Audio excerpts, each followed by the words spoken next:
Les oiseaux ont un chant ou plusieurs, et surtout plusieurs cris. Les jeunes oiseaux apprennent leur chant d'un tuteur mâle proche, c'est souvent leur père, et peu de femelles chantent. L'apprentissage du chant se fait en 2 phases. L'acquisition sensorielle. 1. Le jeune oiseau écoute un modèle, mais il ne sera pas capable de le reproduire immédiatement. Il restera silencieux pendant ce temps. Ça lui permettra de mémoriser le chant, sa structure et son motif, même s'il possède déjà un thème de chant inné de son espèce. Pendant la 2e phase, il va répéter son nouveau chant en le comparant à son thème inné et va voir comment il est perçu par les autres. Au fur et à mesure, il va affiner et modeler ce chant pour faire correspondre les deux, jusqu'à ce que son chant soit la copie conforme de celui qu'il a mémorisé. La période d'apprentissage diffère selon les espèces. Le bruant à couronne blanche, par exemple, apprend entre l'âge de 10 à 15 jours. Le pinson peut apprendre jusqu'à 10 à 12 mois. Les moqueurs apprennent en continu et adaptent d'autres sons d'autres espèces. Les oiseaux n'ayant pas entendu de chant au cours de la période sensible ne pourront développer ce chant.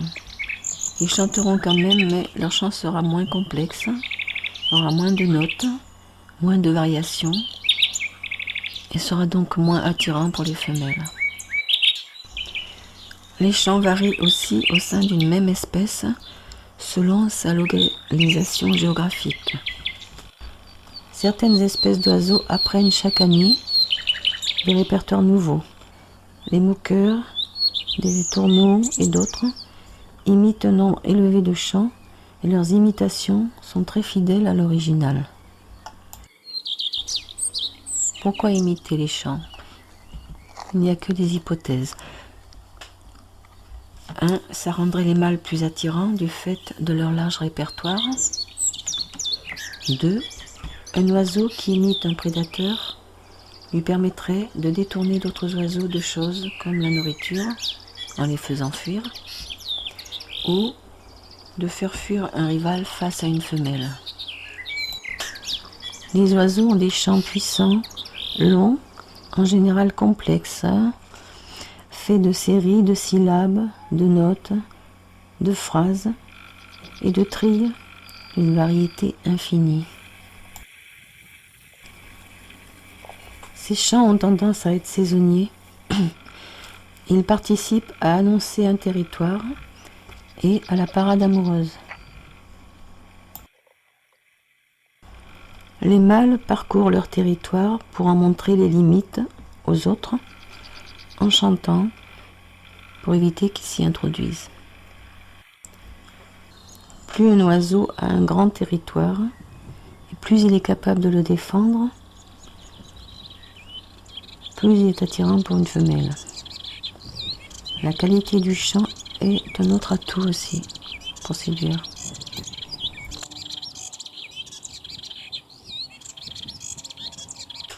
Les cris maintenant, contrairement au chant, les cris ne sont pas à prix.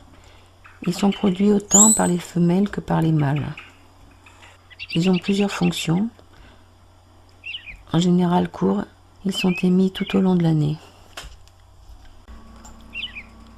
Les oiseaux crient différemment selon qu'il s'agisse d'alimentation, d'alarme, de harcèlement, de guet-mandage, de contact et de vol. Mais beaucoup de cris aussi sont le fait de réactions émotionnelles à quelque chose. Le cri de frayeur à la vue d'un prédateur en est un exemple. Exemple, la mésange à tête noire. Ces cris d'alarme sont plus ou moins nombreux selon la dangerosité du prédateur. Le merle noir a un cri d'alarme assez long pour qu'il soit efficace. Chez certaines espèces, les appels de contact subtils permettent aux oiseaux de se distinguer entre eux, et de savoir qui émet le cri. C'est le cas du choucas des tours par exemple. Concernant les cris d'alarme, un motif sonore particulier renvoie à un certain type de prédateur. Lorsqu'un oiseau voit un aigle par exemple, il émet un appel qui utilise une série de sons qui signifient aigle.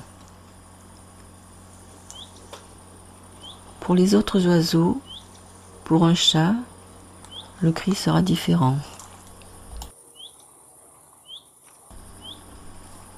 Le cri d'alarme indique aux autres oiseaux qu'il y a un prédateur, mais ça n'indique pas où il se trouve, à moins que ce soit juste une réaction émotionnelle. Ou bien parfois, l'oiseau qui émet le cri veut éloigner un oiseau pour lui voler son repas, par exemple. Lorsqu'un oiseau regarde dans une certaine direction, il informe les autres qu'il y a quelque chose dans l'endroit où il regarde. Mais il ne dit pas ce qui est observé. Par contre, la combinaison du cri et du regard indique qu'il y a un prédateur et où il se trouve. Question. Un rouge-gorge mâle piaille à un autre mâle qu'il envahit son territoire. Veut-il seulement le faire partir ou lui signifier qu'il va l'attaquer s'il ne s'en va pas? Vaste question. Dernière remarque, basée sur la reconnaissance entre eux. Les oiseaux se reconnaissent principalement par la vue et l'ouïe.